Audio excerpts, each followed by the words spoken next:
welcome back to our YouTube channel SR Bihar BSc classes. I hope you all are doing well. आप सभी अपने अपने घरों में एकदम अच्छे से मजे से रह रहे होंगे और आप सभी ऑर्गेनिक के सेशन का एकदम मजे से आनंद ले रहे होंगे और मजे कर रहे होंगे और ये ऑर्गेनिक को समझने की कोशिश भी कर रहे होंगे। एंड आई होप बहुत सारे बच्चों को ऑर्गेनिक समझ में भी आने लगी होगी कहाँ से हमने ऑर्गेनिक शुरू की थी और आज आप कहाँ पर आ गए हो। एक बार घर पे भी कभी अपना लेवल चेक करना बेटा कि जब पहली क्लास आपने अटेंड करी थी, जो सोच के पहली क्लास आपने अटेंड करी थी, क्या सच में आज आप उस लेवल पर आ गए हो? क्या आपका मेंटल पीस उस लेवल पर आ गया है? क्या आपके दिमाग में ऑर्गेनिक उस लेवल तक आ चुकी है? आपको पहले दिन आपको बहुत सारी चीजों के डाउट्स होंगे, बहुत सारे आपके मन में सवाल उठ रहे होंगे कि मैम कैसा पढ़ाएंगी, मैम कौन कौन से टॉपिक पढ़ाएंगी, हमें समझ आएगा या नहीं आएगा। लेकिन अब जब हम ऑलरेडी इतने सारे टॉपिक पढ़ चुके हैं तो आई होप आपके सवाल धीरे धीरे खत्म होते चले जा रहे होंगे, है ना। हमने ऑर्गेनिक में बहुत सारे टॉपिक्स ऑलरेडी कवर कर लिए हैं। फॉर एग्जांपल मैम आप इंडक्टिव इफेक्ट बता चुके हो, रेजोनेंस कंप्लीट बता चुके हो, मीजोमेरिक इफेक्ट कंप्लीट बता चुके हो, हाइपर कॉन्जुगेशन कंप्लीट बता चुके हो, कार्बोकेटाइंस मैंने आपको इंडिविजुअली बता दिया, उनकी स्टेबिलिटी के बारे में बता दिया। ऐसा समझिए जीओसी का एक पार्ट हम ऑलरेडी खत्म कर चुके हैं। आज हम बताने वाले हैं, आज हम डिस्कस करने वाले हैं एक अलग टॉपिक पे, एक नए टॉपिक पे, जिस टॉपिक का नाम है हाइब्रिडाइजेशन। बेटा आज हम जिस टॉपिक के बारे में बात करने जा रहे हैं वो बहुत ही ज्यादा इंपॉर्टेंट टॉपिक है। It is very very important topic. And जो हाइब्रिडाइजेशन है, यहाँ से हर साल बहुत सारे सवाल आते हैं बेटा। ऐसा समझो हाइब्रिडाइजेशन ऑर्गेनिक की या नॉर्मल केमिस्ट्री की भी जान होती है। चाहे तो आप इनऑर्गेनिक केमिस्ट्री पढ़ो, चाहे तो आप ऑर्गेनिक केमिस्ट्री पढ़ो, अगर हाइब्रिडाइजेशन नहीं आता है बेटा तो ऐसा समझो केमिस्ट्री का एक हिस्सा तुमको अभी तक नहीं आता है, तुम बहुत सारी चीजें नहीं समझ पाओगे। क्योंकि अभी आप लोगों ने देखा होगा कितना हाइब्रिडाइजेशन का यूज हुआ हमारी पहले वाली जीओसी में, लेकिन टॉपिक जब तक हम नहीं समझेंगे तब तक हमारी बहुत सारी चीजें क्लियर ही नहीं हो पाएंगी। तो बेटा हाइब्रिडाइजेशन समझना बहुत बहुत बहुत ज्यादा इंपॉर्टेंट है। चलो स्टार्ट करते हैं हाइब्रिडाइजेशन। उससे पहले क्या कोई बच्चा मुझे बता सकता है कि हाइब्रिडाइजेशन होता क्या है? What is hybridisation? मैम समझ में ही नहीं आ रहा हाइब्रिडाइजेशन क्या होता है, हम तो पहली बार नाम सुन रहे हैं हाइब्रिडाइजेशन का। ऑल्दो कुछ बच्चे ऐसे भी होंगे जो अवेयर होंगे कि हाइब्रिडाइजेशन क्या होता है। तो समझो सबसे पहले तो हाइब्रिडाइजेशन बेटा आपका एक प्रकार का हाइपोथेटिकल कॉन्सेप्ट होता है। ऐसा एक्चुअली में कोई कॉन्सेप्ट नहीं होता था, ये साइंटिस्ट के बस दिमाग की एक रचना है जिसमें उन्होंने बहुत सारे कॉन्सेप्ट समझा दिए इस हाइपोथेटिकल कॉन्सेप्ट के बेसिस पर। तो अगर सबसे पहले मैं लिखूंगी तो मैं लिखूंगी hybridisation is a hypothetical concept.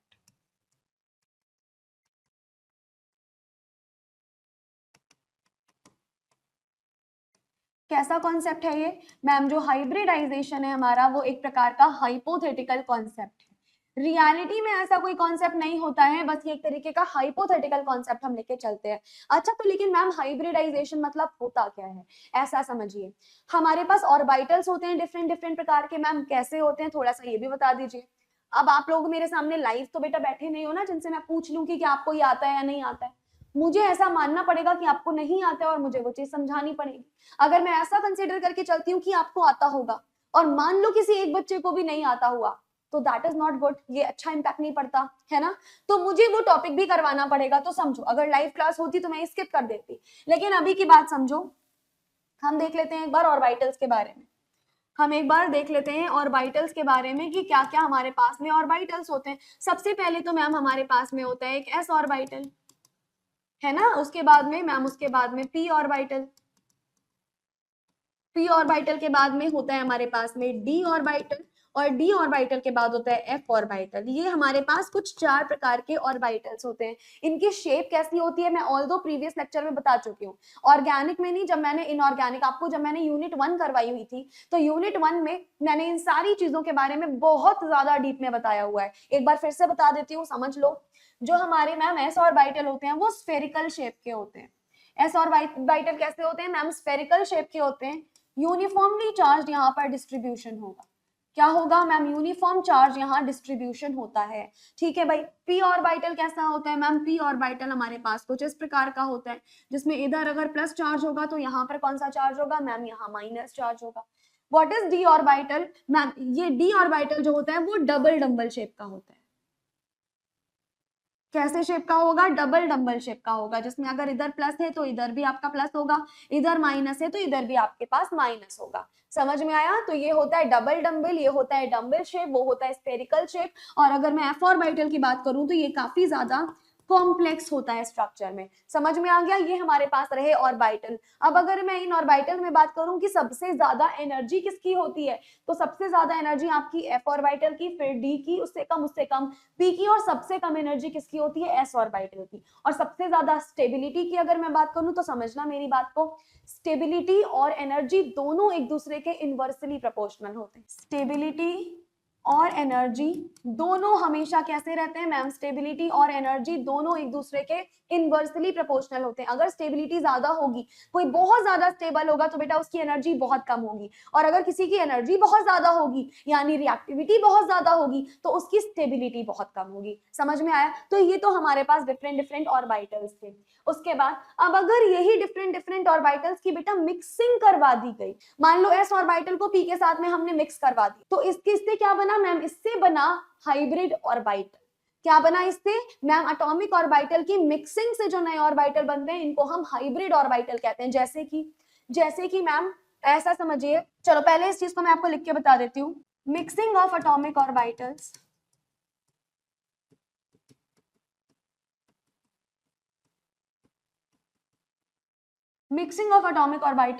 leads to the formation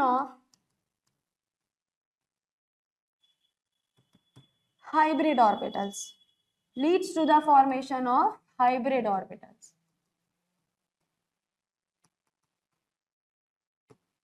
जब हमारे पास एटॉमिक ऑर्बिटल की मिक्सिंग हो जाती है, उस मिक्सिंग से जो नए ऑर्बिटल बनते हैं उनको क्या कहते हैं मैम? उनको हम हाइब्रिड ऑर्बिटल कहते हैं। जैसे कि मैम सपोज करिए आपका एक एस ऑर्बिटल है और एक पी ऑर्बिटल है। क्या है मैम? एक एस ऑर्बिटल है और एक पी ऑर्बिटल है। अगर इन दोनों की मिक्सिंग हो जाती है, एक एस ऑर्बिटल है और एक पी ऑर्बिटल है, अगर मैं इन दोनों की मिक्सिंग कर देती हूँ तो इनकी मिक्सिंग से क्या बनेगा मैम? इनकी मिक्सिंग से sp ऑर्बिटल बन जाएगा। तो ये क्या हो गया मैम? ये हमारे पास हो गया एक हाइब्रिड ऑर्बिटल। क्या हो गया बच्चा? मैम ये हमारे पास हो गया एक हाइब्रिड ऑर्बिटल। समझ में आ गया? तो अगर हमारे पास दो या दो से ज्यादा एटॉमिक ऑर्बिटल हैं और हम उनकी मिक्सिंग करवा रहे हैं तो क्या बन जाएगा? यहाँ पर हम लिख सकते हैं कि if we are having two और more atomic orbitals then by mixing of these atomic orbitals the formation of hybrid orbitals takes place। यानी हम क्या लिख सकते हैं? if we are having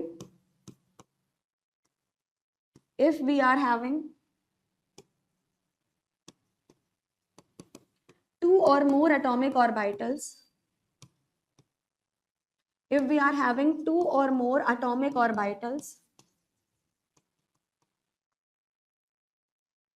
then by mixing of those orbitals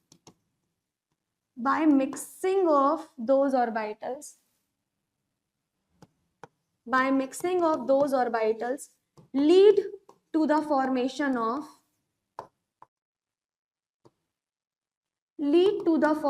of hybrid orbitals। किसका formation हो जाएगा ma'am? हमारे पास में हाइब्रिड ऑर्बिटल का फॉर्मेशन हो जाएगा। डन। अब बेटा ये मिक्सिंग जो है वो दो प्रकार की होती है। कौन कौन से टाइप की होती है अभी बताती हूँ।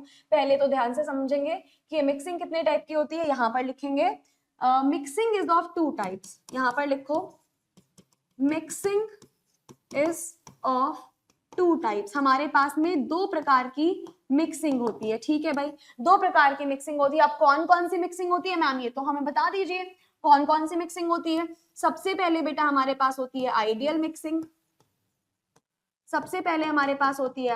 मिक्सिंग। और दोबारा क्या हो? दूसरी मिक्सिंग क्या होती है मैम? जो दूसरी टाइप की मिक्सिंग होती है वो हो जाएगी नॉन आइडियल मिक्सिंग। पहली मिक्सिंग क्या होगी? पहली मिक्सिंग होगी मैम हमारे पास में आइडियल मिक्सिंग, और जो दूसरी मिक्सिंग हो जाएगी वो होती है नॉन आइडियल मिक्सिंग। ठीक है जी। अब जो आइडियल मिक्सिंग होती है उसमें क्या होता है?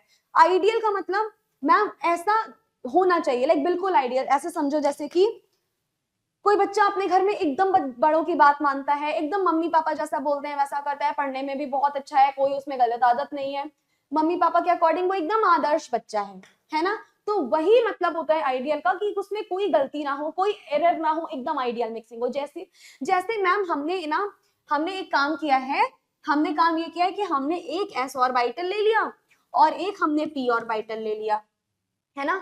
एक s ऑर्बिटल लिया, एक p ऑर्बिटल लिया। अब इन दोनों की मिक्सिंग से जो हमें हाइब्रिड ऑर्बिटल मिला वो क्या मिला मैम, हमें हाइब्रिड ऑर्बिटल मिला sp। तो इसको क्या बोलते हैं मैम, इसको बोलते हैं आइडियल मिक्सिंग, जहां एक हमने s लिया एक हमने p लिया, दोनों को बराबर बराबर अमाउंट में लेके sp मिल गया, यानी इसको आइडियल मिक्सिंग बोलेंगे। लेकिन अगर यहाँ पर मैं एक s ऑर्बिटल लेती हूँ, साथ में मैंने दो p ऑर्बिटल ले ली, समझना बात को ध्यान से, मैंने एक तो s ऑर्बिटल ले लिया और साथ में दो p ऑर्बिटल्स ले लिए हैं इस बार, तो देखो क्या बनेगा, तो मैम इस बार हमारे पास में sp2 बन जाएगा। अब यहाँ एक s लिया है और दो दो p ऑर्बिटल ले लिए, मतलब ये तो भाई हमने गड़बड़ कर दी, या तो हम s भी दो लेते या तो p भी एक लेते, तब आइडियलिटी आती। अब एक s लिया है दो p लिए हैं, जिससे हमारा हाइब्रिड ऑर्बिटल क्या बना मैम, हाइब्रिड ऑर्बिटल बना sp2। तो इसको कहते हैं बच्चा नॉन आइडियल मिक्सिंग। क्या बोलेंगे इसको, this will be on non ideal mixing, क्योंकि इसमें आइडियल कंडीशंस नहीं है। जबकि ये वाली जो मिक्सिंग थी ये कैसी हो जाएगी, this will be ideal mixing, जहां पे एक s लिया एक p लिया। नॉन आइडियल, एक s लिया है बट दो p ऑर्बिटल लिए हैं, तो ये कैसी हो जाएगी, ये हो जाएगी आपकी नॉन आइडियल मिक्सिंग। तो इस तरीके से मिक्सिंग से जो हमारे पास ऑर्बिटल्स बनते हैं, इस प्रोसेस को क्या कहते हैं, इस प्रोसेस को कहते हैं हाइब्रिडाइजेशन। और बनने वाले ऑर्बिटल्स को क्या बोलेंगे मैम, बनने वाले ऑर्बिटल को बोलेंगे हाइब्रिड ऑर्बिटल। तो हम क्या लिख सकते हैं, हम लिख सकते हैं such orbitals are hybrid orbital. हम लिखेंगे कि such orbitals are hybrid orbitals, such orbitals are what ma'am, such orbitals are hybrid orbitals, such orbitals are hybrid orbitals, and this phenomena या this condition is known as, इस phenomena को क्या बोला जाता है, this phenomena is known as hybridisation, this phenomena is known as hybridisation. इस phenomena को क्या बोलते हैं मैम, इस फिनोमिना को हम बोलते हैं हाइब्रिडाइजेशन। बस ये आप याद रखिएगा। सबसे पहले मैम इन जो ऑर्बिटल्स जो थे इनको क्या कह रहे थे, हम हाइब्रिड ऑर्बिटल्स बोल रहे थे, और इस पूरे प्रोसेस को, इस पूरे फिनोमिना को क्या बोल दिया, इस पूरे प्रोसेस को, इस पूरे फिनोमिना को हमने हाइब्रिडाइजेशन बोल दिया। इतनी चीजें समझ में आई, यहाँ पर कोई दिक्कत हो तो बताइए। I hope these things are clear to everyone, है ना, I hope these things are clear to everyone. चलो अब मान लीजिए हमें कोई और चीज देखनी है, हमें क्या देखना है मैम, हमें अब ये देखना है कि हाइब्रिडाइजेशन हम निकालेंगे किस किस तरीके से, कौन कौन सा ऐसा तरीका होता है जिससे हम हाइब्रिडाइजेशन निकाल सके। तो समझो बेटा, सबसे पहले तो तुम्हारा एक स्टेरिक नंबर वाला तरीका होता है। पहला तरीका तो आपके पास में होगा स्टेरिक नंबर निकाल के। अगर आप स्टेरिक नंबर निकाल लोगे तो बहुत ही इजीली आप हाइब्रिडाइजेशन भी निकाल लोगे। लेकिन सवाल ये रहता है कि मैम अब हम स्टेरिक नंबर निकालें कैसे, हमें कैसे पता चलेगा कि स्टेरिक नंबर होता क्या है, हाउ विल बी आइडेंटिफाई कि what is the steric number. तो स्टेरिक नंबर मतलब क्या होता है, समझना मेरी बात को बहुत ज्यादा ध्यान से। स्टेरिक नंबर मतलब क्या होता है, स्टेरिक नंबर का मतलब होता है नंबर ऑफ सिग्मा बॉन्ड्स,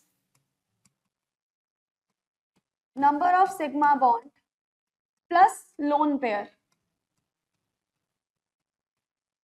किसके बराबर हो जाएगा मैम, ये बराबर हो जाएगा स्टेरिक नंबर के। किसके बराबर हो जाएगा मैम, ये हो जाएगा बराबर स्टेरिक नंबर के। अगर हम number of sigma bond and lone pair देखते हैं तो वो किसके बराबर हो जाएगा मैम, स्टेरिक नंबर के बराबर हो जाएगा। अब बात बहुत ध्यान से समझना, अब बहुत ध्यान से समझना। अगर यहां पर मैं ले लेती हूँ स्टेरिक नंबर और यहां पर एक टेबल बना देते हैं हाइब्रिडाइजेशन की,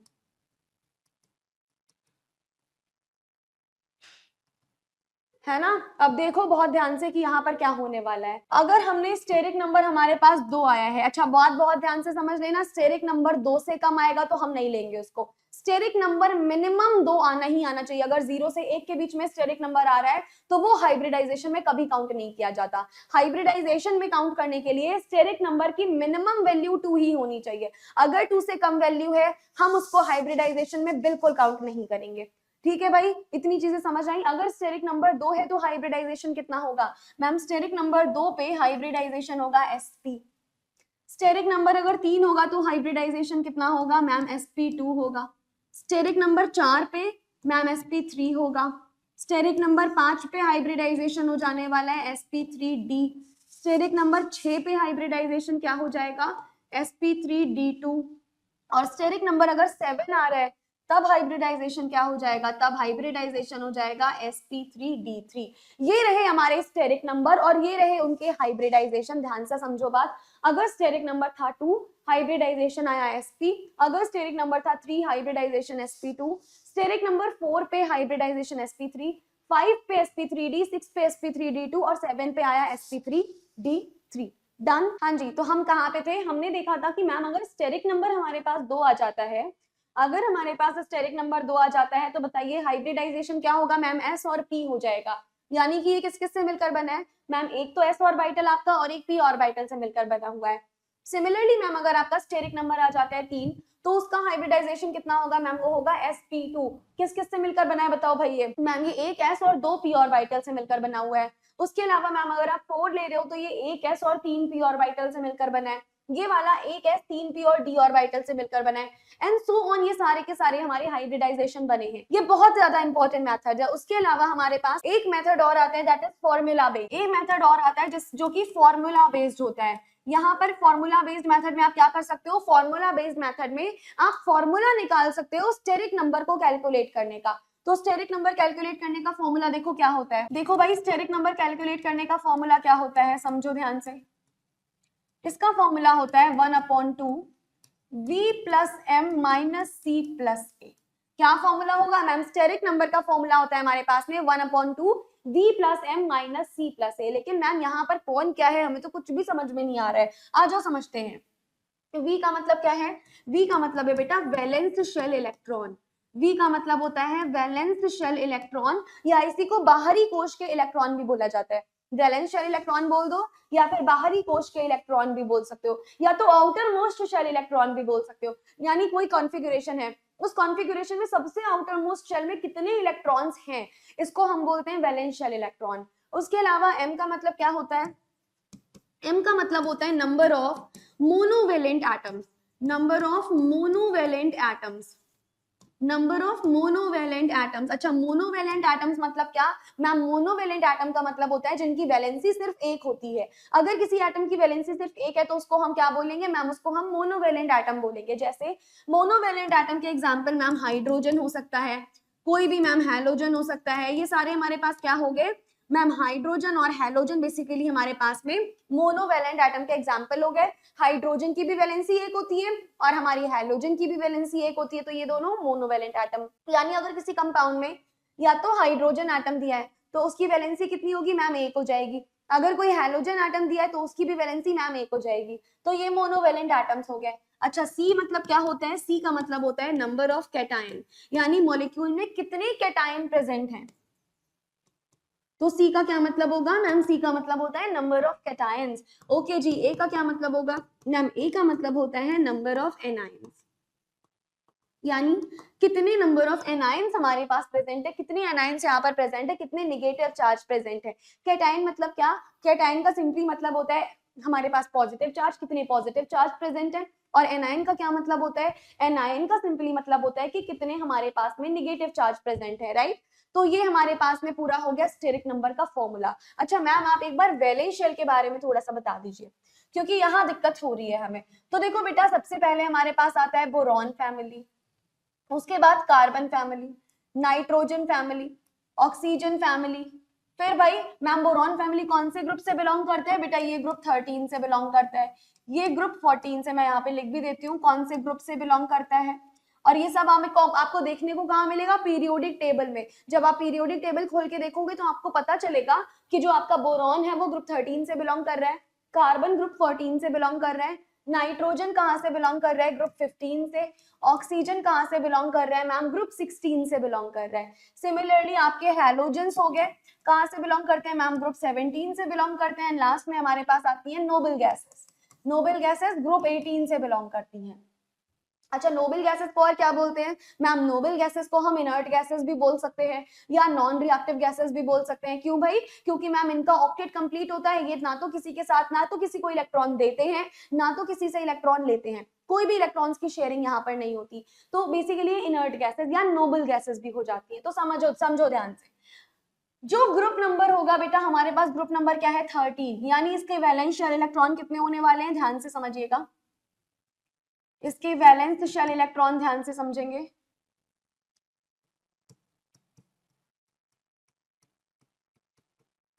मैम बोरॉन फैमिली के वैलेंस शेल इलेक्ट्रॉन होने वाले हैं 3, ठीक है जी। कार्बन फैमिली के वैलेंस शेल इलेक्ट्रॉन कितने होने वाले हैं? 4 होने वाले हैं। नाइट्रोजन फैमिली के वैलेंस शेल इलेक्ट्रॉन कितने होने वाले हैं बताओ भाई? या नाइट्रोजन फैमिली में वैलेंस शेल इलेक्ट्रॉन बेसिकली यहाँ पर 5 है, लेकिन इसको ऑक्टेट कंप्लीट करने के लिए कितना चाहिए? ऑक्टेट कंप्लीट करने के लिए मैम इसको 3 चाहिए। इसको कितना चाहिए ऑक्टेट कंप्लीट करने के लिए? मैम इसको 2 चाहिए। हैलोजन को ऑक्टेट कंप्लीट करने के लिए कितना चाहिए? मैम 1 चाहिए। और इनको कुछ भी नहीं चाहिए क्योंकि उनका ऑलरेडी ऑक्टेट कंप्लीट होता है। यहाँ पर लिख दो, इनका ऑक्टेट जो है वो कैसा होता है मैम? इनका ऑक्टेट ऑलरेडी कंप्लीट होता है, ठीक है। ये रिएक्टिव नहीं होते क्योंकि इनका ऑक्टेट कंप्लीट है, ना तो किसी को इलेक्ट्रॉन देते हैं ना तो किसी से इलेक्ट्रॉन लेते हैं। ये इनको क्या बोलते हैं? इनको नोबल गैसेस भी बोलते हैं। बोरॉन फैमिली का कितना होता है valence shell electron? Ma'am 3। Carbon family का 4। नाइट्रोजन फैमिली के ग्रुप नंबर 5 है, लेकिन ऑक्टेट कंप्लीट करने के लिए इसको कितने और चाहिए? मैम 3 और चाहिए। ऑक्सीजन फैमिली को 2 और चाहिए। हैलोजन को सिर्फ 1 चाहिए। डन। बाकियों को किसी को कुछ नहीं चाहिए। अब हैलोजन को केवल 1 की रिक्वायरमेंट है, इसीलिए कैसा हो गया मैम? इसीलिए ये मोनोवैलेंट था। हैलोजन एक मोनोवैलेंट स्पीशीज क्यों था?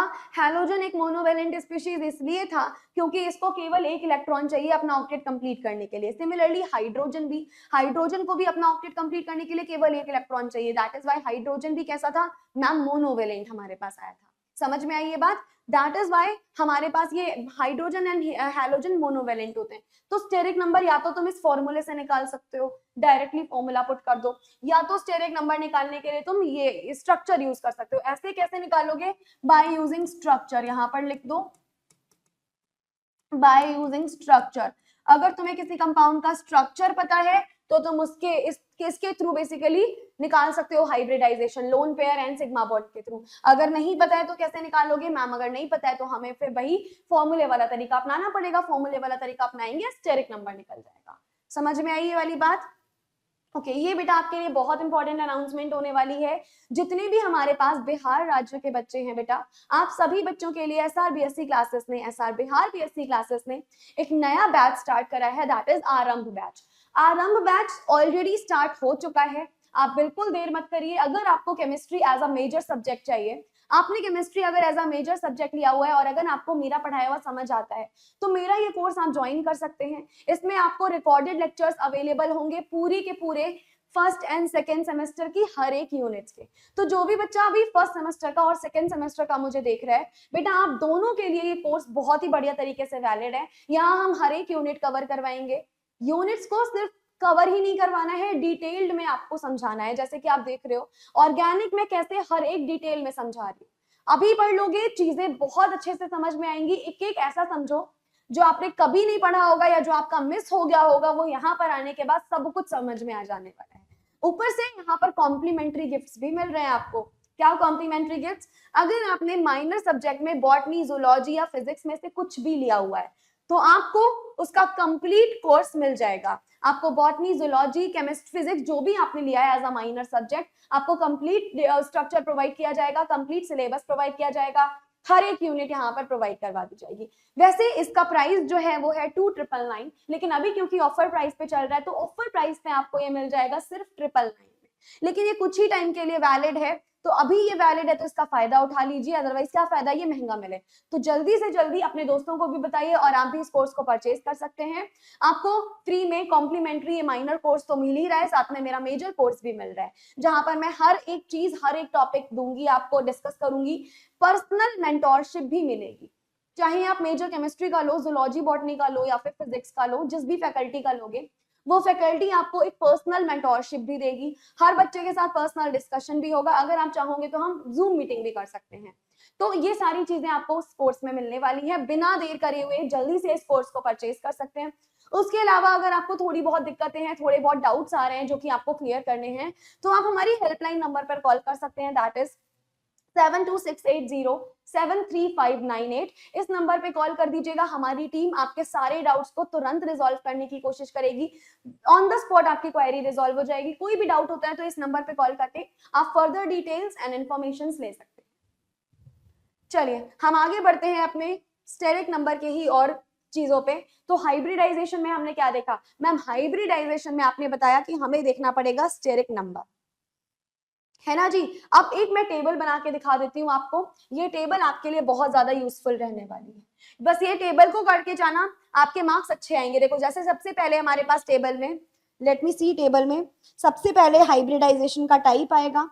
सबसे पहले क्या आएगा मैम, सबसे पहले आएगा टाइप ऑफ हाइब्रिडाइजेशन। जो मैं टेबल बना के लाई हूं वो आपके लिए बहुत इंपॉर्टेंट है। टाइप ऑफ हाइब्रिडाइजेशन, उसके बाद में आता है कॉम्बिनेशन ऑफ ऑर्बिटल्स,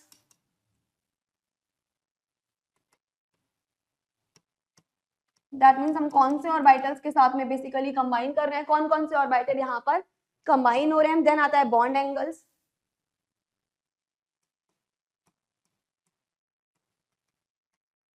और बॉन्ड एंगल्स के लास्ट में आएगा हमारे पास जियोमेट्री। अभी पहले हम टेबल देखेंगे, टेबल देखने के बाद हम हर एक केस को इंडिविजुअली समझेंगे। पहले टेबल देखेंगे, टेबल देखने के बाद हर एक केस को इंडिविजुअली देखेंगे। मेरे साथ साथ आप भी बच्चे अपनी कॉपी पे टेबल बना सकते हैं। अगर नोट्स बना रहे हो तो साथ के साथ में ये टेबल भी बनाते चले जाओ।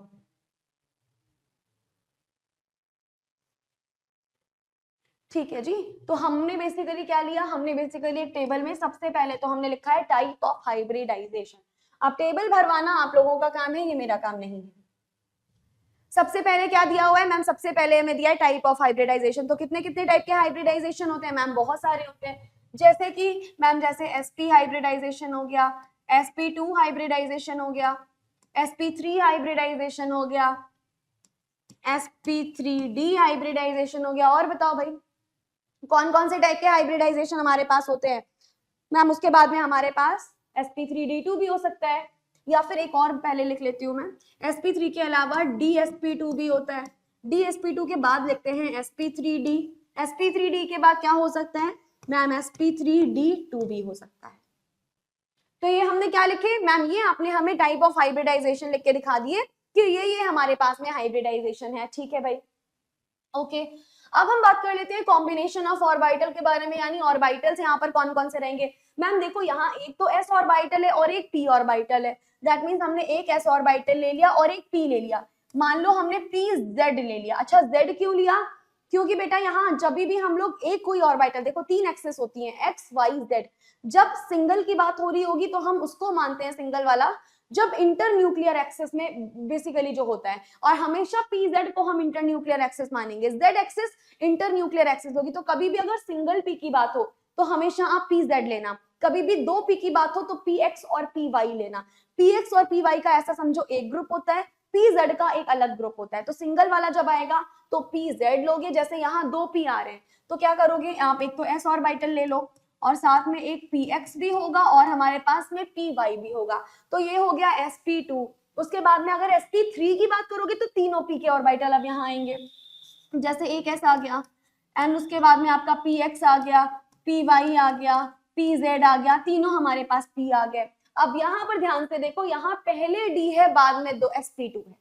अब इसमें आप क्या बोलोगे, पहले d है बाद में sp2 है, तो भाई यहाँ पर जो है वो d कैसा होगा मैम, d की जो एक्सेस होगी वो होगी x square minus y square, plus ma'am s orbital होगा, प्लस दो p है तो हम कौन से p लेंगे मैम, एक तो px ले लीजिए आप, दूसरा आप py ले लीजिए। दो p होंगे तो हमेशा px और py वाला लेंगे, और d x square minus y square. अच्छा ये कैसे आया अभी मैं बता भी दूंगी, ठीक है। sp3d में अब हम क्या लेंगे, तो देखो भाई ऐसे एज इट इज ले लेते हैं, तीनों पी लेने हैं तो भाई तीनों ही पी ले लो, पी एक्स हो गया, पी वाई हो गया, पी जेड हो गया। अब हमें केवल एक डी लेना है ना। यहाँ डी एक्स वाई वाला इसलिए लिया था बेटा क्योंकि यहाँ पी भी एक्स और वाई वाला था, जबकि यहाँ तो आपका पी एक्स वाई जेड तीनों वाला है। तो यहाँ पर मैं डी कौन सा लूं मैम, यहाँ पर आप डी लोगे जेड वाला, और जो डी जेड वाला होता है बेटा वो होता है डी जेड स्क्वायर। जो z वाला d होता है that is D Z square. उसके बाद में sp3d2 आ रहा है, तो समझिएगा s, तीनों p ले लो, तो पहले px, py और pz हमने तीनों p ले लिए, दो d लेंगे तो कौन से दो d ले लेंगे मैम, एक तो dx square minus y square ले लोगे आप, और दूसरा आप dz स्क्वायर ले लोगे। तो हमने यहाँ पर ये d ऑर्बिटल्स लिए। इतनी चीजें समझ आई। अब हम देख लेते हैं बॉन्ड एंगल क्या होने वाला है, समझो बेटा। जब जब हमारे पास हाइब्रिडाइजेशन sp होता है तो सबसे पहले तो ज्योमेट्री की बात सुन लो, ज्योमेट्री हो जाएगी तुम्हारी लीनियर। जब जब हाइब्रिडाइजेशन हमारे पास sp होता है तो ज्योमेट्री पता है क्या हो जाएगी, ज्योमेट्री हो जाएगी आपकी लीनियर। ये चीजें अपने दिमाग में बसा लो और बिठा लो। जब जब हाइब्रिडाइजेशन होता है sp तब तब ज्योमेट्री क्या हो जाती है मैम, ज्योमेट्री हो जाती है लीनियर। और जब जब हाइब्रिडाइजेशन होता है sp2, ध्यान से समझना, अगर हाइब्रिडाइजेशन दिया है sp2 तो ज्योमेट्री आपके पास हो जाएगी ट्राइगोनल प्लेनर। ज्योमेट्री क्या होगी, ज्योमेट्री हो जाएगी ट्राइगोनल प्लेनर, यानी कि ज्योमेट्री प्लेनर होगी। प्लेनर याद करो, मैंने कल भी लेक्चर में बताया था आपको, जब भी sp2 हाइब्रिडाइजेशन होता है तो ज्योमेट्री क्या होती है मैम, ट्राइगोनल प्लेनर होती है, यानी सारे एटम उसमें एक ही प्लेन में पाए जाते हैं। अगर तो ज्योमेट्री आपका हाइब्रिडाइजेशन sp3 पाया जा रहा है तब क्या होगा मैम, sp3 हाइब्रिडाइजेशन में जो ज्योमेट्री होती है हमारी वो हो जाती है टेट्राहेड्रल। sp3 अगर हाइब्रिडाइजेशन है ना मैम तो ज्योमेट्री कैसी होगी ज्योमेट्री होगी बेटा आपकी टेट्राहेड्रल। ओके जी। अगर dsp2 है तो बताओ क्या होगी, बताओ भाई। अगर dsp2 हाइब्रिडाइजेशन है तो व्हाट डू यू थिंक क्या ज्योमेट्री होनी चाहिए, अंदर d है, s ऑर्बिटल है, दो हमारे पास p ऑर्बिटल है, बता दो भाई यहाँ पे ज्योमेट्री क्या होगी। एक हमारे पास d ऑर्बिटल है, एक s है और दो p ऑर्बिटल है। जब जब ऐसा केस होगा तब तब ऐसे केस में जो ज्योमेट्री होगी वो हमारी होगी square planar.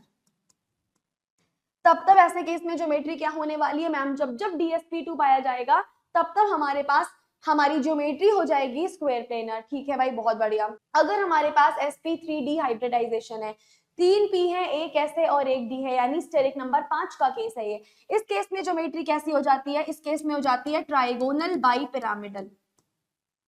It will be trigonal bi pyramidal. घबराओ मत, एक एक केस हम लोग बहुत डिटेल में स्टडी करने वाले हैं। पहले मैं ये टेबल बना लूं।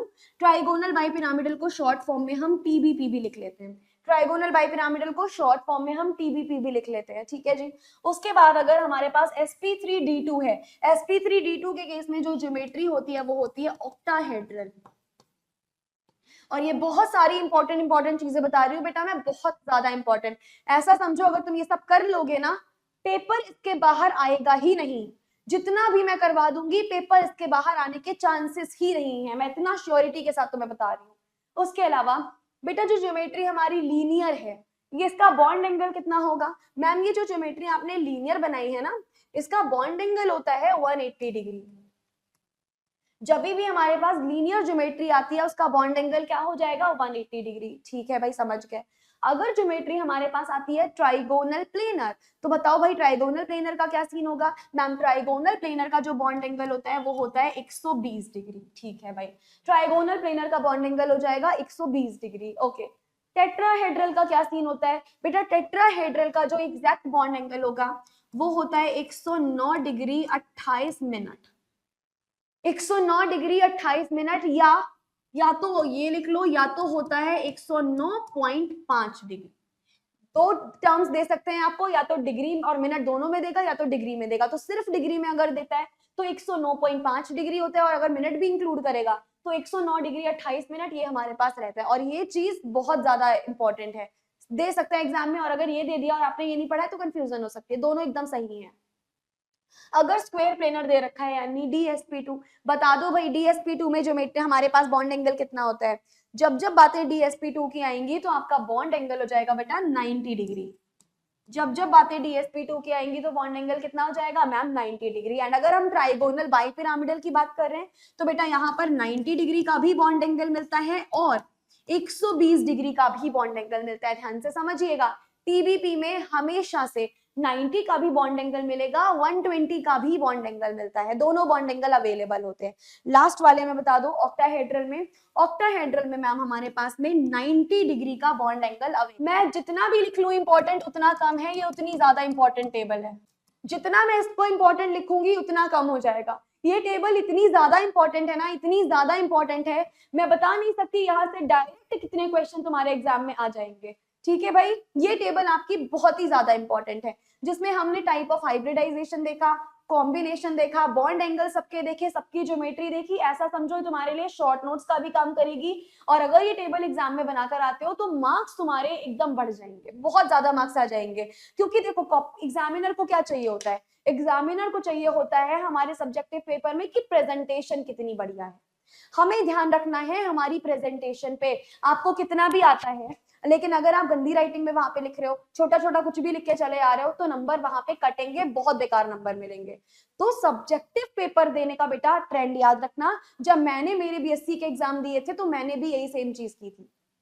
प्रिपरेशन करो और साथ साथ में कॉपी राइटिंग की प्रिपरेशन आपको बहुत अच्छे से करनी है।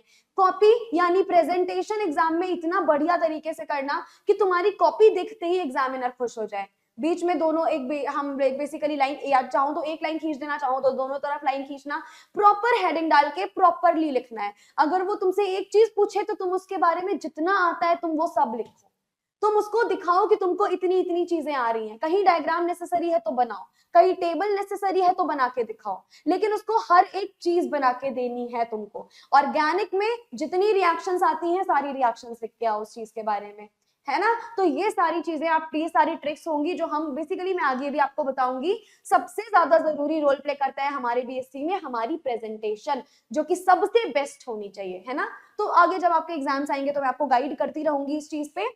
अभी के लिए ये जो थी हमारी वो सबसे ज्यादा इंपॉर्टेंट। अब हम डिस्कस कर लेते हैं इंडिविजुअल केसेस के बारे में। अब हम किसके बारे में डिस्कस करेंगे, इन सभी इंडिविजुअल केसेस के बारे में। फॉर एग्जाम्पल सबसे पहले अगर मैं आपके सामने डिस्कस कर रही हूँ एसपी हाइब्रिडाइजेशन के बारे में, अगर मैं बात कर रही हूँ एसपी हाइब्रिडाइजेशन के बारे में, तो इसमें सबसे पहले तो यहाँ पर आपको लिखना है when a S and P orbital, आपको लिखना है when a S and p orbitals combine together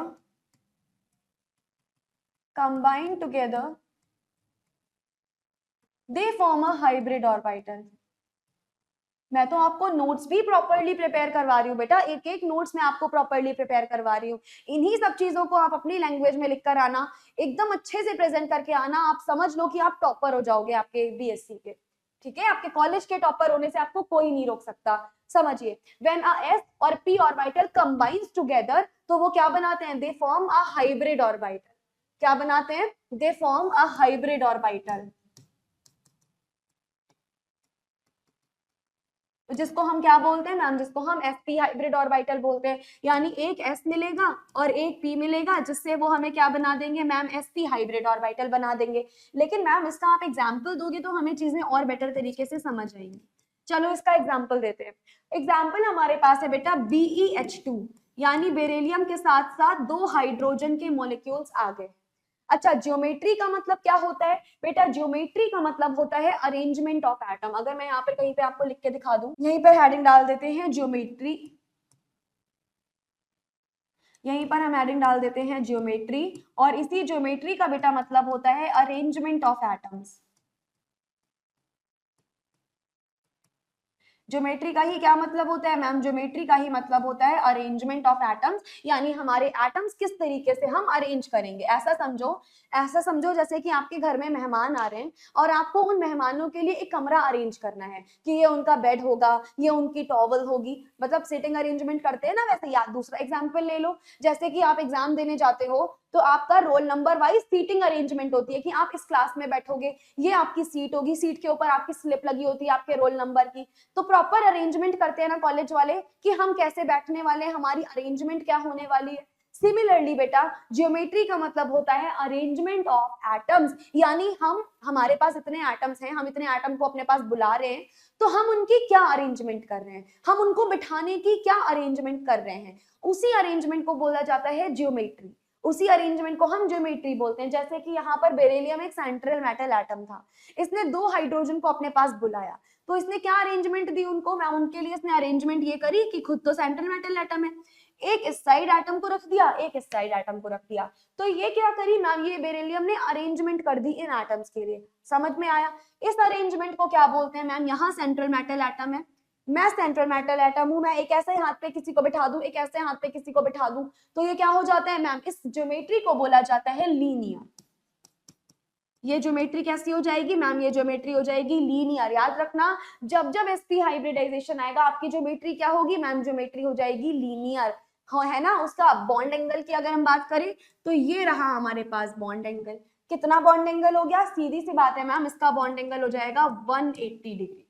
कितना बॉन्ड एंगल हो गया मैम? इसका बॉन्ड एंगल हो गया हमारे पास में 180 डिग्री। क्या ये चीजें समझ में आई? क्या ये चीजें समझ में आई हैं? जब एक एस और एक पी ऑर्बिटल कंबाइन हुए तो क्या बना मैम? एसपी हाइब्रिडाइज्ड ऑर्बिटल बना। ठीक है, एक और चीज लिख दो, both of these orbitals are having same energy. Both of these orbitals are having same energy. Both of these hybrid orbital, दोनों हाइब्रिड ऑर्बिटल्स की हैविंग सेम एनर्जी। दोनों की एनर्जी कैसी है मैम? दोनों की एनर्जी सेम है। And the bond angle, what is the bond angle ma'am? इस ज्योमेट्री का जो बॉन्ड एंगल है वो हमारे पास है 180 degree, having a linear geometry. कौन सी ज्योमेट्री है मैम? बॉन्ड एंगल यहाँ पर 180 डिग्री का है और इसकी ज्योमेट्री कौन सी है मैम? इसकी लीनियर ज्योमेट्री है। What is the geometry? यहाँ जो ज्योमेट्री है वो कैसी है मैम? यहाँ ज्योमेट्री जो हमारे पास है वो लीनियर ज्योमेट्री। ठीक है जी, समझ में आ गई ये चीज? इसमें कोई दिक्कत तो नहीं है? आई होप यहाँ कोई दिक्कत आपको नहीं हो। तो ये हमने देख लिया एसपी हाइब्रिडाइजेशन के बारे में। अब किसके बारे में देखना है?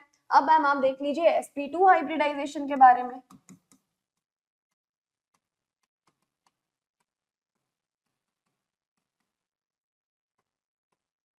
अब हम देख लेते हैं जरा sp2 हाइब्रिडाइजेशन के बारे में। भाई बता दो जरा हमें sp2 हाइब्रिडाइजेशन का क्या मतलब है? ध्यान से समझना मेरी बात को। जब एक s और दो p ऑर्बिटल आपस में कंबाइन होकर इस sp2 हाइब्रिड ऑर्बिटल का फॉर्मेशन करते हैं तो इसको क्या बोला जाता है मैम? इसको बोला जाता है sp2 हाइब्रिड ऑर्बिटल। क्या बोलते हैं मैम? इस ऑर्बिटल को बोला जाता है sp2 हाइब्रिड ऑर्बिटल। लिख लो ये चीज लिख लेंगे हम। When s and 2p orbitals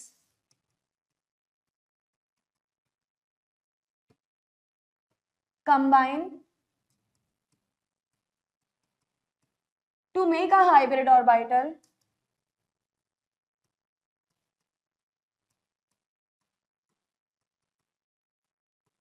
combines to make a hybrid orbital, sp2 hybridization takes place। क्या हो जाता है? sp2 hybridization takes place।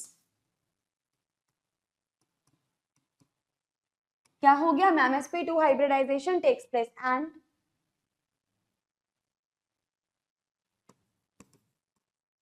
these sp2 hybrid orbitals, these sp2 hybrid orbitals are having,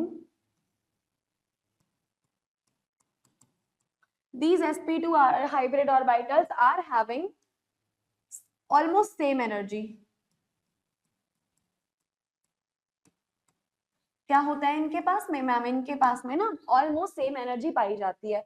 तो जरा मैम आप हमें ये बनाकर भी दिखा दीजिए। बिल्कुल बना देते हैं। देखो बच्चा, एक हमारे पास तो s ऑर्बिटल है और क्या है मैम? हमारे पास दो तो है यहाँ पर p ऑर्बिटल, यानी जो बनने वाला हाइब्रिड ऑर्बिटल होगा वो क्या होगा मैम? हमारे पास बनने वाला हाइब्रिड ऑर्बिटल होगा sp2 हाइब्रिड ऑर्बिटल। इसका मैम जब तक आप एग्जाम्पल नहीं बताओगे तब तक हमें समझ में ही नहीं आएगा। तो चलिए भाई इसके एग्जाम्पल पे ही डायरेक्ट मूव ऑन करते हैं। हमने एक एग्जाम्पल ले लिया है BF3। क्या एग्जाम्पल लिया हमने? BF3 एक एग्जाम्पल लिया। अब देखो BF3 बनता कैसे है मैम? हमें ना B जो है वो हमारा सेंट्रल मेटल एटम है। B क्या है मैम? B हमारा होस्ट है। B क्या है? B हमारा होस्ट है। इसने 3 गेस्ट को बुलाया और 3 गेस्ट कौन से हैं मैम? 3 fluorine 3 guest. तो अब बताओ भाई ये B क्या करे कि यहाँ पर इसके तीनों गेस्ट फिट आ जाएं। क्या करना चाहिए इस B को कि तीनों गेस्ट की अरेंजमेंट सही कर ले, तीनों गेस्ट को प्रॉपरली अरेंज्ड एटम्स की तरह बिठा दे। मैम क्या करें? देखिए एक काम हो सकता है कि एक फ्लोरीन एटम को आप यहाँ पर रहने दीजिए, ये एक फ्लोरीन एटम को यहाँ बिठा देगा, एक फ्लोरीन एटम को यहाँ बिठा देगा और तीसरे फ्लोरीन एटम को वो यहाँ बिठा देगा। क्या ऐसा हो सकता है? अगर ऐसा होगा तो ज्योमेट्री क्या हमें कुछ इस प्रकार की ज्योमेट्री मिलेगी। इसी को अगर मैं थोड़ा सा विजुअली रिप्रेजेंट करना चाहूँ तो देखो ये तो था आपके पास में central metal atom. Central metal atom से जस्ट यहाँ पर मैंने एक और एटम बनाया, एक इधर बनाया, एक इधर बनाया। कुछ ऐसा सा हमारे पास ज्योमेट्री आई। क्या हमारे पास कुछ ऐसी सी ज्योमेट्री आई? क्या आपको ये मर्सिडीज का सिंबल नहीं लग रहा है? क्या आपको ये मर्सिडीज का सिंबल नहीं लग रहा है? किसी ने मर्सिडीज गाड़ी देखी है? सभी ने देखी होगी भाई, कुछ लोगों का सपना भी होगा मर्सिडीज खरीदने का। तो क्या ये उल्टा आपको मर्सिडीज का सिंबल नहीं लग रहा है? तो बस मर्सिडीज के सिंबल से याद रखो कि जब जब हाइब्रिडाइजेशन हमारे पास sp2 होने वाला है, जब जब हाइब्रिडाइजेशन हमारे पास sp2 होने वाला है, तब तब ज्योमेट्री होने वाली है मर्सिडीज के सिंबल वाली, तब तब ज्योमेट्री होने वाली है मर्सिडीज के सिंबल वाली। देखो मैम, ये मर्सिडीज के सिंबल वाली ज्योमेट्री हो गई। इसका बॉन्ड एंगल कितना होगा मैम? अगर आप मर्सिडीज के सिंबल का बॉन्ड एंगल पूछोगे तो इसका बॉन्ड एंगल हो जाएगा 120 डिग्री। यानी कि जो हमने ये BF3 बनाया था, इसका बॉन्ड एंगल कितना हो जाएगा? इसका बॉन्ड एंगल हो जाएगा हमारे पास में 120 degree. What is the bond angle ma'am? यहाँ जो बॉन्ड एंगल हमारे पास है वो क्या है? वो है हमारे पास में 120 डिग्री। चलो मैम, अब आप एक काम करिए, इसकी ज्योमेट्री के बारे में भी बता दीजिए कि इसकी ज्योमेट्री क्या है। आपने मर्सिडीज का सिंबल नाम तो ले लिया, लेकिन इसकी ज्योमेट्री है क्या? तो बेटा इसकी जो ज्योमेट्री है वो हमारे पास है trigonal planar.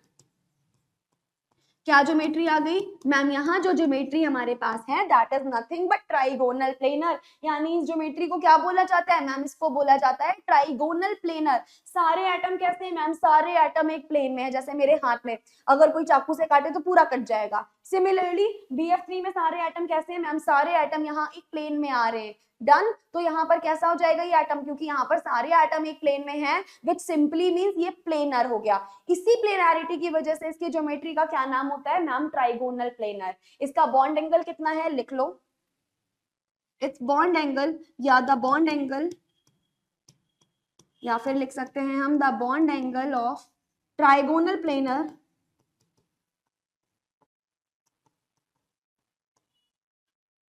Geometry is, what is the bond angle ma'am? जो हमारा बॉन्ड एंगल आ रहा है दैट इज 120 डिग्री। ठीक है भाई, तो हमारा बॉन्ड एंगल क्या हो गया मैम? यहाँ पे हमारा जो बॉन्ड एंगल है वो 120 डिग्री हो गया। समझ में आया? इस ज्योमेट्री की चीजें समझ में आई?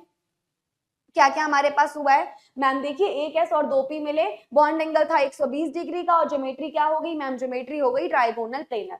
डन। तो हमने दो हाइब्रिडाइजेशन देखा, एक देखा S, एक देखा SP, एक देखा sp2। अब हम नेक्स्ट के बारे में बात करने जा रहे हैं। अब हम थोड़ा सा नेक्स्ट के बारे में बात कर लेते हैं, दैट इज sp3 हाइब्रिडाइजेशन। जरा बताइए sp3 हाइब्रिडाइजेशन का क्या मतलब है? जरा बताइए sp3 हाइब्रिडाइजेशन का क्या मतलब है? तो सुनिए, जब एक s ऑर्बिटल और 3 p ऑर्बिटल आपस में कंबाइन होते हैं, समझना ध्यान से, एक s ऑर्बिटल और 3 p ऑर्बिटल जब आपस में कंबाइन होते हैं, इनसे जो नया हाइब्रिड ऑर्बिटल बनेगा वो क्या होगा मैम? इनसे जो नया हाइब्रिड ऑर्बिटल बनेगा that would be sp3 hybrid orbital. क्या हो जाएगा मैम? वो हो जाएगा sp3 हाइब्रिड ऑर्बिटल। तो लिखो इस चीज को, when a s and 3 p orbitals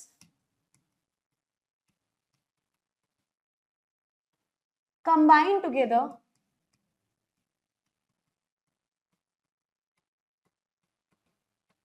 to make a hybrid orbital, to make a hybrid orbital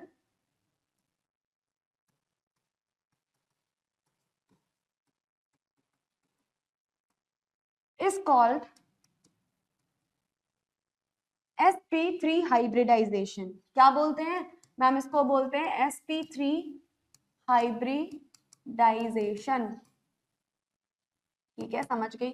यानी यहाँ पर क्या होने वाला है मैम? यहाँ एक तो s ऑर्बिटल होने वाला है और साथ में 3 p ऑर्बिटल्स आने वाले हैं। मतलब एक जो सेंट्रल मेटल एटम है वो 3 गेस्ट को इस बार बेसिकली बुला रहा है। कितने गेस्ट को बुला रहा है? 3। यानी ओवरऑल हमें कितने लोगों का अरेंज करना है मैम? 4 लोगों को आपको अरेंज करना है। कितने लोगों को अरेंज करना है मैम? 4 लोगों को हमें अरेंज करना है। तो भाई sp3 हाइब्रिड ऑर्बिटल में क्या हो गया मैम? एक s आएगा, 3 p आएंगे। यहाँ पर क्या आ रहे थे मैम? यहाँ 2 p ऑर्बिटल आ रहे थे। यहाँ कितने ऑर्बिटल आएंगे मैम? यहाँ 3 p ऑर्बिटल आएंगे। क्या बन जाएगा मैम? हमारे पास में sp3 हाइब्रिड ऑर्बिटल का फॉर्मेशन हो जाएगा। किसका फॉर्मेशन हो गया भाई यहाँ पर मैम? हमारे पास ना sp3 हाइब्रिड ऑर्बिटल का फॉर्मेशन हो गया। अब बताओ भाई क्या एग्जांपल लिया जाए sp3 हाइब्रिड ऑर्बिटल का? क्या एग्जांपल लूं मैम? sp3 हाइब्रिड ऑर्बिटल में देखिए, लेट अस सपोज हमारे पास एक सेंट्रल मेटल एटम है। मैं सेंट्रल मेटल एटम को मान लो मैं सेंट्रल मेटल एटम को यहाँ पे सर्कल से कर देती हूँ। मैंने ये सेंट्रल मेटल एटम को यहाँ पे सर्कल से कर दिया, ए दिखा दिया मान लो, या फिर आपके लिए ए रख लूं तो ज्यादा विजुअलाइज होगा। ये सेंट्रल मेटल एटम है। अब इसके अलावा मुझे क्या करना है मैम? इसके अलावा मुझे 3 p ऑर्बिटल यानी 4 लोगों को सेटल करना है। किस किस को कैसे कैसे सेटल करें मैम? एक को तो आप एज इट इज, एक को आप एज इट इज सेटल कर दो, दूसरे को यहाँ पर सेटल करो, तीसरे को यहाँ पर सेटल करो और चौथे को यहाँ पर सेटल करो। हम कुछ इस तरीके की अरेंजमेंट करने वाले हैं। एक ऐसे सेटल हो गया, एक कुछ इस तरीके से सेटल हो गया, एक कुछ ऐसे सेटल हो गया और एक हमारे पास में कुछ ऐसे सेटल हो गया। यानी ये जो हमारे पास में ज्योमेट्री बनी है बेटा, ये जो हमारे पास में ज्योमेट्री बनी है, इस ज्योमेट्री को क्या कहते हैं? ये ज्योमेट्री जो बनी है आपकी डायमंड शेप की, इस ज्योमेट्री का क्या नाम होता है? याद रखना, इस ज्योमेट्री का नाम होता है टेट्राहेड्रल। क्या नाम होता है इस ज्योमेट्री का? ये ज्योमेट्री आपके पास होती है टेट्राहेड्रल, जिसमें ये आपका सेंट्रल मेटल एटम है और सेंट्रल मेटल एटम 4 लोगों की अरेंजमेंट करने वाला है। कितनों की अरेंजमेंट होगी यहाँ पर बेटा? यहाँ 4 लोगों की अरेंजमेंट होने वाली है। जैसे 1 2 3 और 4। क्या हुआ यहाँ पर मैम? यहाँ 4 लोगों की अरेंजमेंट हमने प्रॉपर्ली करवा दी। कुछ इस तरीके से अरेंजमेंट हुई। अगर मैं इसी को दूसरे तरीके से बनाऊं, एक और सिंप्लीफाइड तरीके से बनाना चाहूं तो देखो, मान लो ये एक एटम है जो कि फर्दर ऐसे ऐसे ऐसे और ऐसे अरेंज करवा रहा है, राइट? हमारे पास कुछ बेसिकली इस तरीके से अरेंजमेंट पॉसिबल है। डन। अब यहाँ पर मैम एक बार बॉन्ड एंगल आप देख के बता दीजिए तो समझिए, ये वाला जो यहाँ बॉन्ड एंगल रहने वाला है वो ध्यान से समझना, वो बॉन्ड एंगल आपका रहने वाला है बेटा 109 डिग्री 28 मिनट।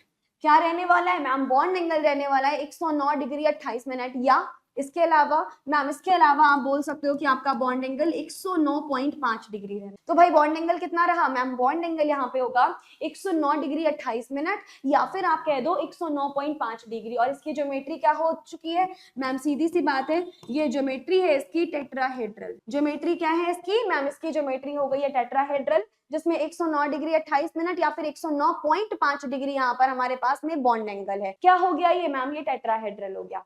तो यहाँ पर हम क्या लिख सकते हैं मैम? ये हमारे पास एक s orbital 3 p orbital combine हुए तो एक sp3 हाइब्रिड ऑर्बिटल हमारे पास में बन, जिनकी एनर्जी कैसे होने वाली है यहाँ पर ये भी लिख लो। The energy of these hybrid orbitals, the energy of these hybrid orbitals are almost same. Energy कैसी है इनकी मैम? एनर्जी इन हाइब्रिड ऑर्बिटल की ऑलमोस्ट सेम है। And the geometry is, geometry क्या है भाई मैम? यहाँ जो ज्योमेट्री है दैट इज टेट्राहेड्रल, जो कि बहुत ज्यादा इंपॉर्टेंट होती है। The geometry is tetrahedral and the bond angle for this geometry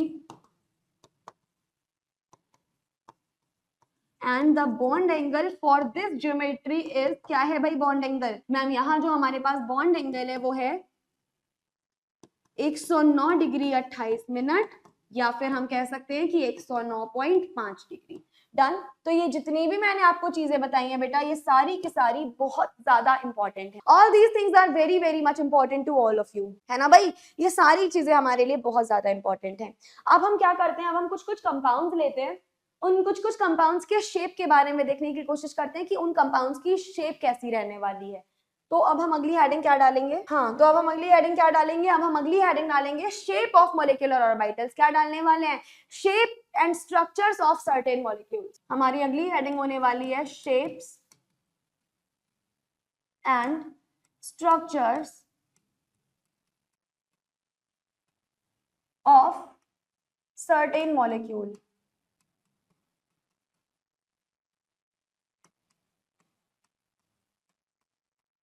different ma'am जो मॉलिक्यूल्स होते हैं उनकी शेप्स कैसी रहने वाली है और उनका स्ट्रक्चर कैसा रहने वाला है, आप हमें बस ये बता दीजिएगा। और एग्जाम में सवाल भी यहीं से ही आएगा, ज्यादातर चांसेस यही होते हैं कि सवाल यहाँ से आ सकता है। जैसे कि हमें दे रखा है मीथेन मॉलिक्यूल, जैसे कि हमें क्या दे रखा है मैम? हमें मीथेन मॉलिक्यूल दे रखा है। अब मीथेन मॉलिक्यूल का स्ट्रक्चर फॉर्मूला क्या होता है मैम? मीथेन का जो फॉर्मूला होता है वो CH4 होता है। ठीक है भाई, अब हमें बताना है कि इसमें कि बेसिकली ज्योमेट्री क्या होने वाली है, इसका बॉन्ड एंगल क्या होने वाला है, इसमें कैसा क्या चीजें होने वाली है, ये हमें बता दीजिए। तो सबसे पहले तो अगर हम कार्बन के बारे में इसका एटॉमिक नंबर जानने की कोशिश करेंगे, कार्बन का एटॉमिक नंबर कितना होता है मैम? कार्बन का एटॉमिक नंबर होता है 6। क्या होता है? 6 होता है। तो कॉन्फ़िगरेशन कितना हो जाएगा? कॉन्फ़िगरेशन हो जाएगा 1s2 2s2 2p2, यानी कि विन्यास, इसका इलेक्ट्रॉनिक विन्यास क्या हो गया मैम? 1s2 2s2 2p2, यानी इसके 2p में कितने इलेक्ट्रॉन है मैम? इसके 2p में 2 इलेक्ट्रॉन्स हैं। p में कितने इलेक्ट्रॉन्स है मैम? p में केवल इसके 2 इलेक्ट्रॉन है। अब 4 तो हमारे पास में हाइड्रोजन आ रहे हैं।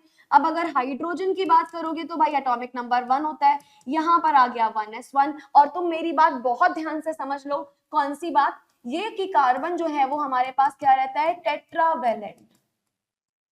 कार्बन कैसा रहने वाला होता है? कार्बन टेट्रावेलेंट रहता है।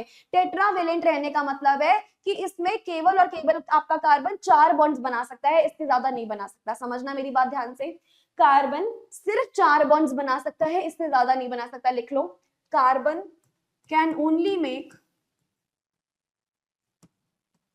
4 बॉन्ड्स।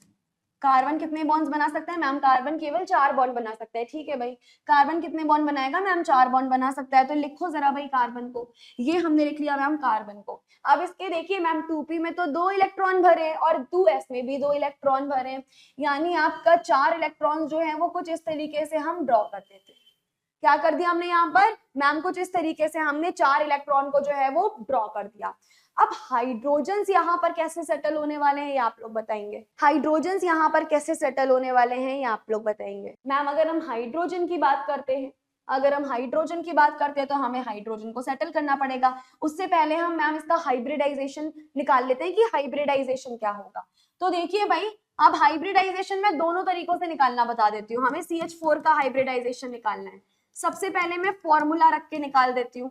तो अगर हम फॉर्मूला रख रहे हैं तो स्टेरिक नंबर का फॉर्मूला क्या होता है मैम? स्टेरिक नंबर का फॉर्मूला होता है 1/2 V + M - C + A, है ना? ये फॉर्मूला है। अब इस फॉर्मूले में वैल्यू पुट करते हैं, 1/2 as it is. Valence shell electron, किसके वैलेंस शेल इलेक्ट्रॉन रखे जाते हैं? याद रखना, हमेशा सेंट्रल मेटल एटम के ही वैलेंस शेल इलेक्ट्रॉन रखोगे। ये बात दिमाग में भर लो कि कोई भी स्ट्रक्चर गिवन हो, अगर वैलेंस शेल इलेक्ट्रॉन पूछा गया है तो तुम सिर्फ सेंट्रल मेटल एटम के ही रखने वाले हो हमेशा। सेंट्रल मेटल एटम यहाँ पर क्या है? कार्बन है।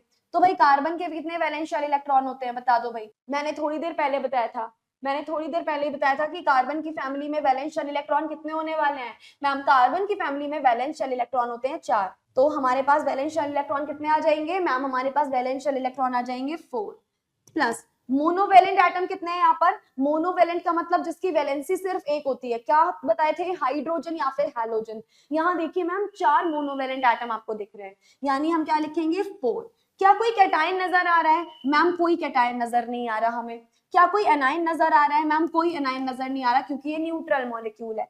4 + 4 कितना होता है मैम? 4 + 4 होता है 8। 8/2 यानी 2 4 8, मतलब स्टेरिक नंबर कितना आया मैम? स्टेरिक नंबर हमारे पास आ गया है 4।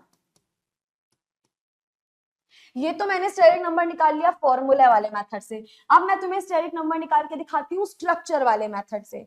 उसके लिए हमें क्या होना चाहिए मैम? उसके लिए आपको CH4 यानी मीथेन का स्ट्रक्चर पता होना चाहिए। तो भाई हम बचपन से बनाते आ रहे हैं, कुछ ऐसे से हमारा मीथेन बन जाता है। हम बचपन से बनाते आ रहे हैं ना, कैसे मीथेन बनता है?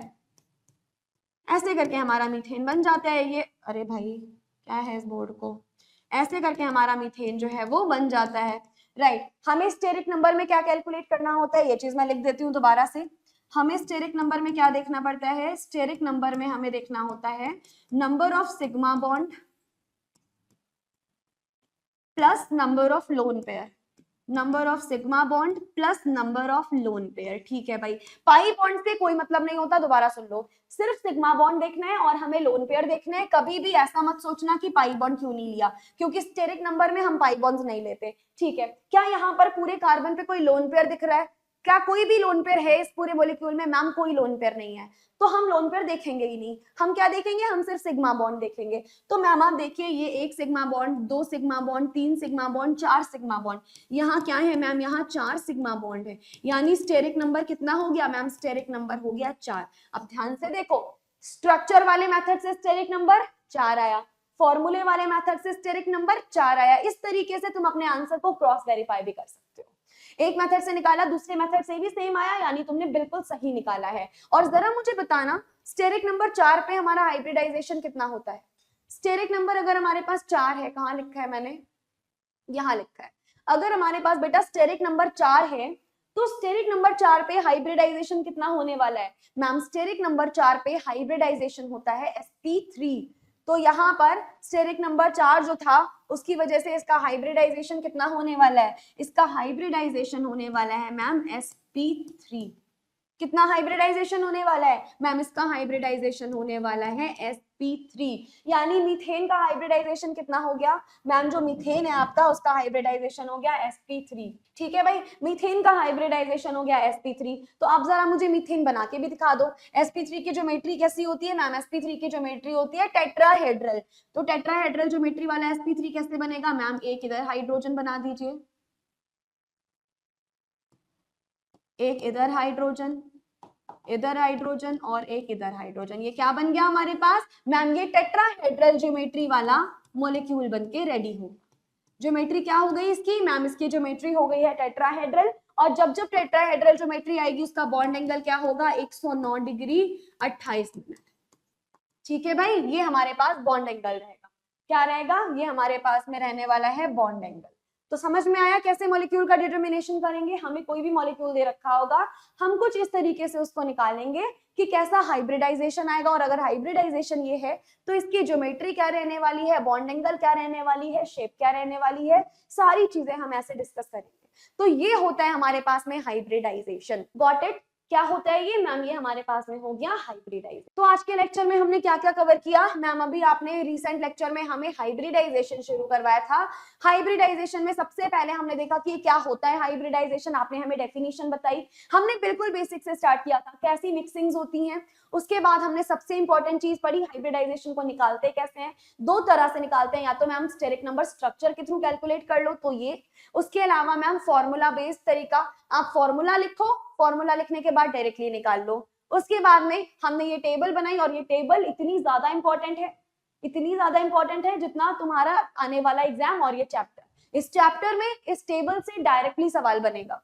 उसके अलावा हमने इंडिविजुअल हर एक की बात करी, हमने इंडिविजुअली sp देखा, इंडिविजुअली हमने sp2 हाइब्रिडाइजेशन एंड इसकी ज्योमेट्री देखी, इंडिविजुअली हमने sp3 हाइब्रिडाइजेशन एंड इसकी ज्योमेट्री देखी, एंड देन हमने बात करी है shapes and structure of molecules के बारे में।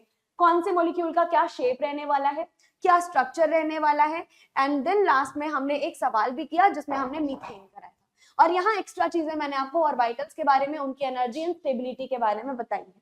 तो बेटा that is it for today's lecture. अगर आपको ये लेक्चर अच्छा लग रहा है तो प्लीज कमेंट में जरूर बताइएगा। यूट्यूब पे मुझे अपने कमेंट्स करके दिखाइएगा, मुझे विजिबल कराइएगा कि हाँ भाई मुझे अच्छा लग रहा है। आपके कमेंट्स मुझे बहुत ही ज्यादा मोटिवेट करते हैं एंड मुझे बहुत ही ज्यादा इंस्पायरिंग भी करते हैं। तो मिलते हैं अगले लेक्चर में। अगले लेक्चर में हम इसी के आगे और भी मॉलिक्यूल्स के शेप्स एंड ज्योमेट्री के बारे में डिस्कस करेंगे। देन हम किसी अगले टॉपिक पे मूव ऑन करेंगे। Thank you so much for your love and patience. मिलते हैं अगले लेक्चर में। Till then thank you so much, take care and bye.